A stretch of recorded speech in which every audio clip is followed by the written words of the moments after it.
Mesdames, Messieurs, bonjour, bienvenue sur l'interview de la Nation qui aujourd'hui est partie à la rencontre du docteur Bakary Toumagno, socio-anthropologue de la santé et expert en santé publique internationale. Il est aussi le promoteur de l'EHESP Mali, école privée de hautes études en santé publique du Mali. Cette école a vu le jour depuis déjà 2009 et de sa création à nos jours, elle a formé environ 500 experts en santé publique. Vous trouvez cette école sur deux sites. Le premier c'est à Amdalaï Asseyi et le second c'est à Kati. Donc avec le docteur Bakary Toumagno qui est donc, je le disais tout de suite, expert en santé publique internationale, nous allons parler de coronavirus au Mali à travers les mesures dites barrières, à travers les rumeurs, à travers la question des médicaments et tant d'autres sujets, toujours sur le coronavirus que nous verrons avec le docteur Bakary Toumagno. Merci donc de nous rester fidèles. Docteur Toumagno, bonjour. Bonjour cher Dissa. Merci à vous de nous avoir accordé cette interview. C'est moi qui vous remercie et très heureux de vous avoir avec nous. Merci beaucoup. Merci. Nous sommes très heureux. Alors, docteur Toumagno, coronavirus, qu'est-ce que c'est? Bon, coronavirus, c'est une très bonne question et aujourd'hui, c'est l'actualité. Il faut dire que depuis quelques décennies, depuis la grippe espagnole, on n'a jamais vu une épidémie aussi virulente, n'est-ce pas? C'est vrai que ça fait quelques mois, le monde fait face à une épidémie majeure qui est vitale pour l'humanité, n'est-ce pas? Et qui a aujourd'hui dans le monde a contaminé, il y a plus d'1 million de cas. C'est vrai que plus de 1 million de cas ont été touchés par ce virus-là. Donc c'est un problème de santé publique majeur que les États sont en train de trouver des solutions, n'est-ce pas, mettre en place des réponses pour faire face à cette épidémie-là. Mais nous savons historiquement que quand des épidémies de ce genre font leur apparition sur le continent africain, c'est l'Europe, les États-Unis, le Canada, le reste du monde qui vient en aide en Afrique. Mais pour une fois, c'est le monde tout entier qui est préoccupé. Alors, qui pour nous aider et comment? Ben, oui, ce qui est surprenant dans cette épidémie, c'est-à-dire que souvent quand les épidémies venaient, c'était localisé, c'était un continent, on parle de zones endémiques, épidémiques et on parle de pandémie. Ça c'est un peu le cycle des épidémies, n'est-ce pas? Endémique dans une zone locale, dans un continent, on parle de pandémie quand aussi l'épidémie touche tout le monde au niveau mondial. Aujourd'hui, l'Afrique est souvent vue comme le continent à problème. Mais aujourd'hui, c'est tous les continents qui font face à cette épidémie-là. Donc chacun essaye de trouver des réponses pour lui-même. Donc l'Afrique doit réinventer, n'est-ce pas, inventer ou trouver sa solution. Parce qu'on sait que même quand l'épidémie évolue, il y a des caractéristiques qu'on a trouvées au virus au niveau de la Chine, mais on a trouvé d'autres caractéristiques au niveau du continent africain. Donc l'Afrique doit trouver sa réponse. Les experts africains doivent réfléchir quelles solutions africaines on trouve au problème. Je pense que c'est la meilleure façon de traiter ce problème-là. D'accord. Et nous voyons que partout dans le monde, on est en train de parler des mesures dites barrières et on a l'impression que ces mesures-là sont les mêmes partout, mais est-ce qu'elles doivent être ainsi? Bon, je crois que je l'ai déjà dit une fois sur une antenne. La particularité que c'est une épidémie nouvelle où il n'y a pas de réponse. On n'a pas assez de recul par rapport à cette épidémie. Donc, au niveau mondial, par effet de mimétisme, c'est de copier-coller. Chaque État essaye de confiner sa population, de faire ce qu'on appelle le distanciement social, n'est-ce pas, et des mesures barrières, comme tu l'as dit, parce qu'il n'y a pas de réponse connue. Et quand il n'y a pas de réponse connue, chaque État a essayé de voir ce que la Chine a eu à faire. Donc chaque État, chaque pays a essayé un peu de copier sur la Chine. Mais on doit se poser la question suivante. Est-ce que c'est le cycle même de l'épidémie qui est tombé en Chine, c'est-à-dire qu'une épidémie a un cycle? Est-ce que c'est le cycle même qui est arrivé à son déclin, qui a fait que ça a tombé, ou c'est plutôt les réponses données par la Chine, notamment par le confinement qui a porté ses fruits? Aujourd'hui, sur le plan mondial, il y a ces deux thèses-là. D'accord? Donc, comme il n'y a pas de réponse médicale, bon, on va jouer sur la réponse sociale, et mesures barrières, confinement, etc. Le temps pour la recherche de trouver une solution médicale. Le port des masques, le lavage régulier des mains, est-ce que ce sont là des mesures que vous trouvez précieuses dans la lutte contre le coronavirus? Alors, et sans porter un jugement, moi je trouve, avec ou sans épidémie, pour des raisons d'hygiène, on doit se laver les mains. Quotidiennement, on doit faire des mesures d'hygiène. Si ça ne vous prévient pas contre l'épidémie, ça vous prévient contre autre chose. Donc, à la matière, je suis vraiment preneur. Il n'y a pas de souci là-dessus. Mais je dis que chaque culture a sa spécificité.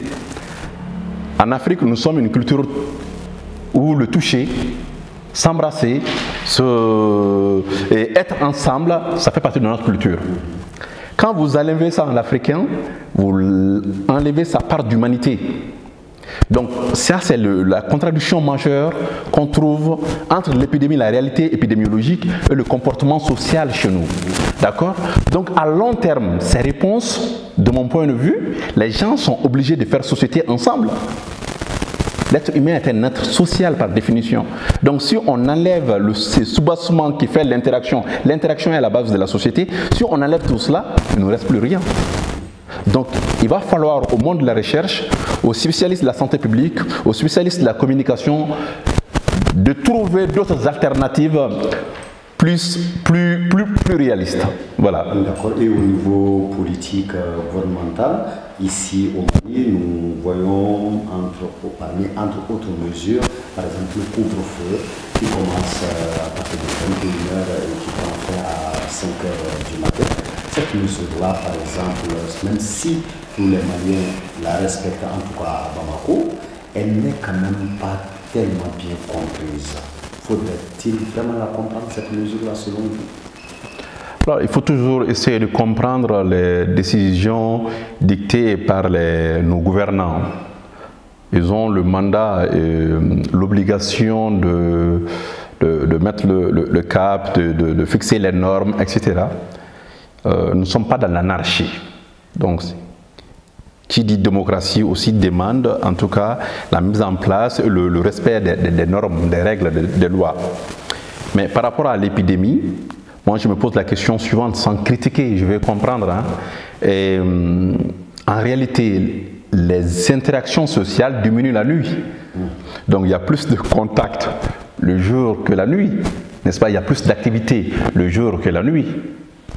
Est-ce que le fait de mettre les couvre-feux la nuit, est-ce que l'impact, on doit s'interroger, n'est-ce pas, sur l'impact de cette mesure-là? Donc il serait bien de faire une étude sociologique, anthropologique et épidémiologique si le fait de mettre les couvre-feux la nuit, ça a un impact. Moi, je m'interroge sur ça. Deuxième chose, dans la représentation collective, ben, c'est comme si nos gouvernants nous disent, ben, la nuit, il y a le virus, la journée, il n'y a pas de virus. On se pose cette question aussi.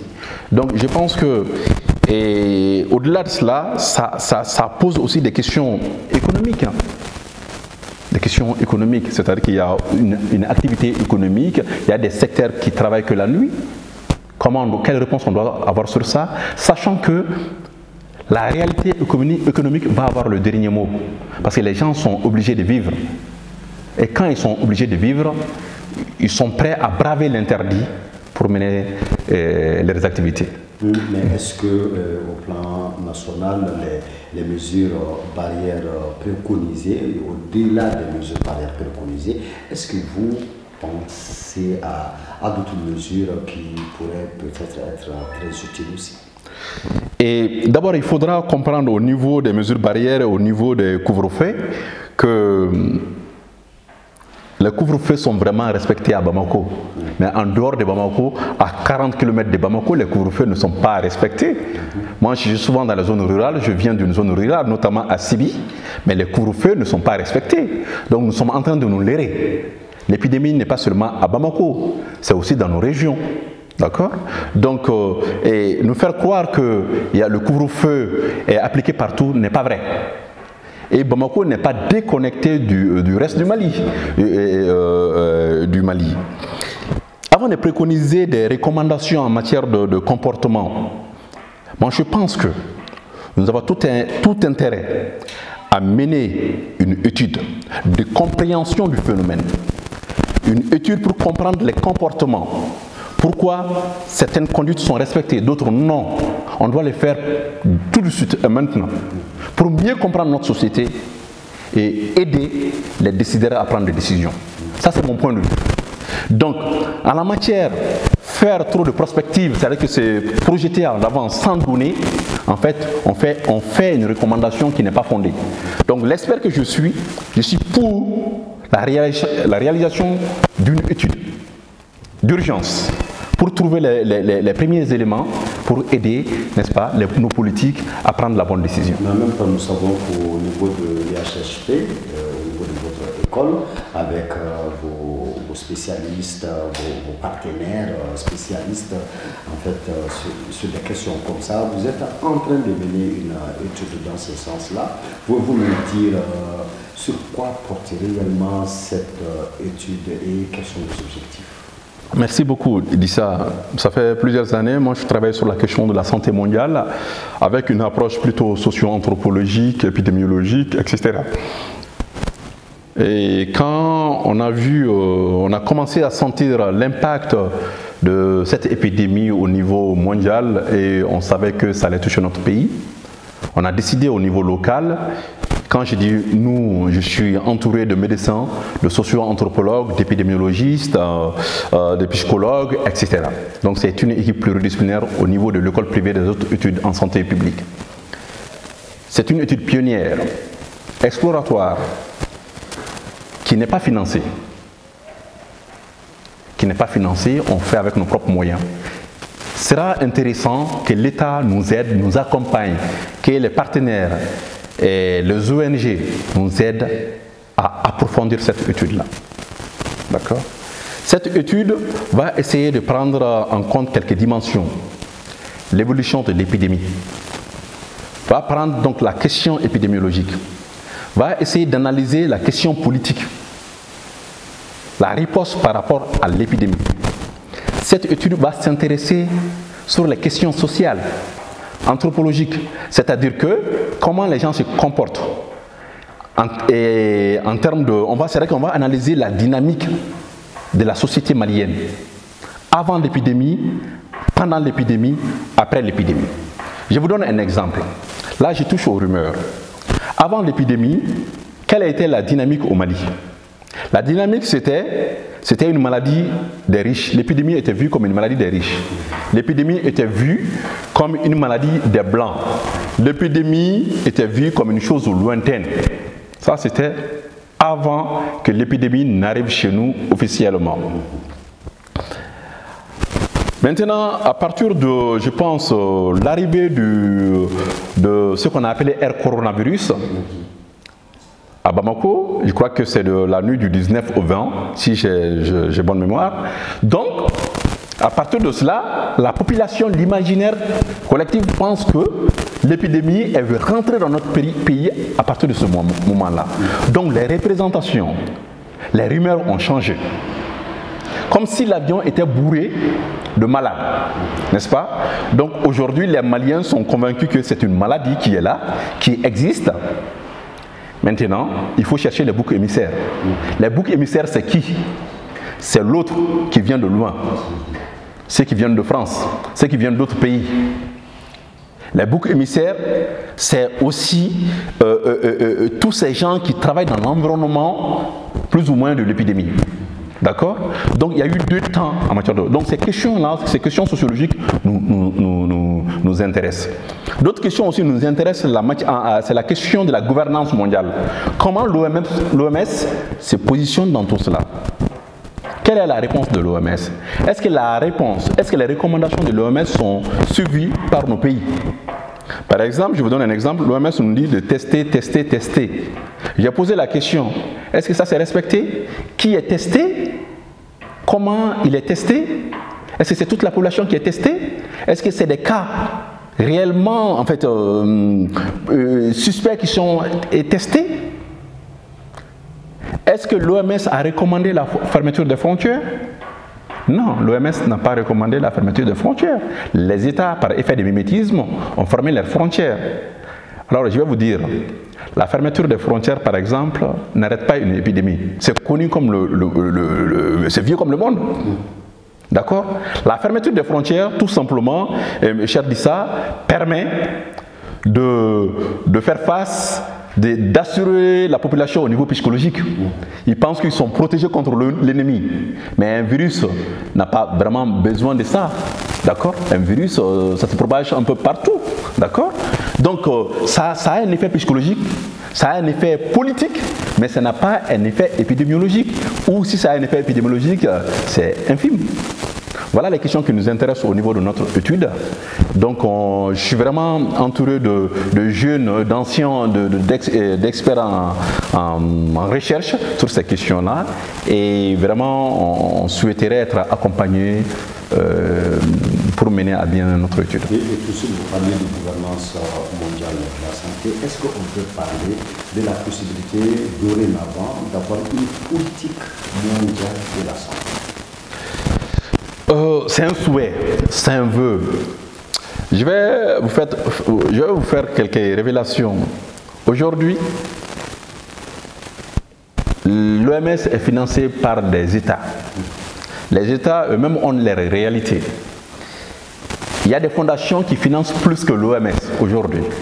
Donc l'OMS ne peut pas avoir le leadership. D'accord? L'OMS fédère les États qui ont leurs réalités, qui ont leur point de vue, n'est-ce pas, leurs préoccupations. Par exemple, si vous dites à l'OMS de mettre le cap sur la lutte contre le palu, ça va intéresser les Africains, mais les autres continents, qu'est-ce qu'ils vont faire? La tuberculose, ils ne connaissent pas et ce n'est pas leur réalité. C'est-à-dire qu'en termes d'épidémie ou en termes de maladie, ce qu'il faudra comprendre, une maladie peut être une réalité au niveau mondial, c'est-à-dire que c'est une préoccupation mondiale, mais ce n'est pas une préoccupation continentale ou nationale, n'est-ce pas? Donc c'est cela. L'Ebola était une préoccupation mondiale, mais dans certains pays africains, il y avait d'autres maladies qui tuaient plus que l'Ebola. Donc il peut y avoir une préoccupation mondiale, mais cette préoccupation mondiale n'est pas forcément une préoccupation nationale. Donc tant qu'il y a ces décalages-là, il y a ces incompréhensions, il me paraît difficile de voir à court terme une gouvernance mondiale liée aux enjeux politiques, économiques, etc. etc. Voilà. Dans le monde, nous entendons parler alors, de la possibilité de soigner le coronavirus par la chloroquine, par la nivaquine, mais d'un autre côté, nous entendons parler du fait qu'il n'y a pas de médicaments. Où est-ce que nous en sommes juste? Y a-t-il médicaments ou non contre le coronavirus? À ma connaissance, je parle en fonction des données que j'ai. Aujourd'hui, il n'y a pas de médicaments avérés pour lutter contre le coronavirus. D'accord? Et ce qui est intéressant dans une épidémie, cher Lissa, surtout une nouvelle épidémie comme le Covid-19, c'est qu'on n'a pas de perspectives. Mais ce que nous pouvons faire, c'est de faire une lecture historique des autres épidémies. D'accord? De faire cette lecture-là. À chaque fois qu'une épidémie arrive et que les États, les experts n'ont pas de réponse, bien on laisse la place aux rumeurs. Puisque l'humanité est incapable de vivre sans réponse. C'est humain ça. On ne peut pas vivre sans réponse. L'humanité a besoin de sens. Il faut que nous arrivions à donner un sens à une maladie. N'est-ce pas? Quand une maladie n'est pas nommée, la maladie n'existe pas. Ça Ça, c'est du point de vue anthropologique. Donc, comme les scientifiques n'arrivent pas à nous donner une réponse, ben, les communautés, les populations vont inventer les réponses. N'est-ce pas? Ils vont vous parler du jus de citron, du miel, du gingembre, etc., etc., etc. Parce que l'humanité a besoin de réponses. L'humanité a besoin de donner du sens. Donc, on laisse la place à d'autres expertises fondées sur la science ou pas. Mais je pense que ce phénomène est humain, ça fait partie de notre vie. Donc les scientifiques, les décideurs sont appelés, sont interpellés à tout mettre en œuvre pour trouver des réponses, j'ai envie de dire, adéquates par rapport à cette épidémie-là. Et pour le moment, ce que nous pouvons faire de mieux, c'est au niveau social, de travailler sur ça, pour mieux accompagner cette épidémie. Alors, il paraît que la chaleur aussi est notre ami. Cette chaleur de Bamako, par exemple, où on frôle les 40 degrés Celsius, il paraît que c'est notre ami dans cette situation. Alors, vous l'avez si bien dit ça, il paraît. Avec il paraît, le scientifique que je suis, je ne peux rien faire avec il paraît. Oui, mais qu'est-ce que vous en pensez? Alors, oui, je dis qu'on n'a pas assez de connaissances sur ces virus. On n'a pas assez de connaissances. La Chine a été l'épicentre. L'Europe, ça bascule vers les États-Unis. Qui nous dit que ça ne va pas venir en Afrique? Je vous ai dit, il y a 3 temps, dans un premier temps, l'épidémie n'était pas venue en Afrique. On avait des représentations. Quand l'épidémie est venue, ça a changé. On croyait que ça n'allait pas venir chez nous à cause de la chaleur. Mais pourtant, c'est là. C'est là. Donc, moi, je pense qu'une épidémie fait son cycle. C'est comme un U renversé. Ça fait son cycle. Et si on a les moyens, on peut agir sur le cycle de l'épidémie. Donc, le scientifique que je suis, je ne travaille pas sur les rumeurs. Donc, je ne vais pas croire que notre chaleur, les noirs à cause de la couleur de notre peau, nous sommes protégés contre cette épidémie. Donc, je ne suis pas partisan de cette thèse-là, je pense. Je pense que l'humanité, c'est le même homme. Donc si cela est vrai, je pense que nous devons chercher une réponse rationnelle à cette épidémie. D'accord. Et quel est votre appel à l'endroit des Maliens, à l'endroit de tout le monde au Mali, pour que nous puissions quand même minimiser la contamination chez nous? Alors, avant de répondre à la question d'Issa, je vais vous donner quelques chiffres. Plus de la moitié de l'humanité est confinée. Plus de la moitié de l'humanité est confinée aujourd'hui. Il y a plus d'1 million de cas confirmés. Quand on regarde notre pays, aujourd'hui, à l'heure où je vous parle, nous sommes le 6 avril, on a 47 cas confirmés, 5 décès. C'est énorme. C'est énorme. J'ai dit l'autre jour qu'il faut que les gens sont obligés de vivre. N'est-ce pas? Face à cela, quel appel? L'appel que j'ai, c'est des réponses concertées, réfléchies, pluridisciplinaires. La santé ne peut pas être résumée à la maladie. La santé ne peut pas être résumée à la maladie. Il y a un auteur célèbre que tu connais forcément, Marcel Mauss, disait que la santé est un phénomène social total. Cela veut dire quoi? Cela veut dire que c'est un champ qui touche à tous les aspects de la vie. Si cela est vrai, nous devons nous concerter. Par exemple, si au niveau des transports, on décide de mettre 3 passagers dans les taxis ou dans les Sotraman, nous devons comprendre que, par exemple, le taxi, comme disait un de mes collègues, Amadou Traoré, il y a un chauffeur de taxi, mais il y a le propriétaire de taxi. Il y a un contrat entre le propriétaire de taxi et le chauffeur. Mais si nous prenons une décision politique, si nous ne tenons pas compte de cette chaîne de décision, la décision ne sera pas appliquée. Cela est vrai dans le secteur du transport. C'est vrai aussi dans d'autres secteurs. Plus de 50% du PIB africain est dans l'économie informelle. Si nous écrasons cela, c'est notre économie qui est en danger. C'est notre survie qui est en danger. Donc il faut une concertation.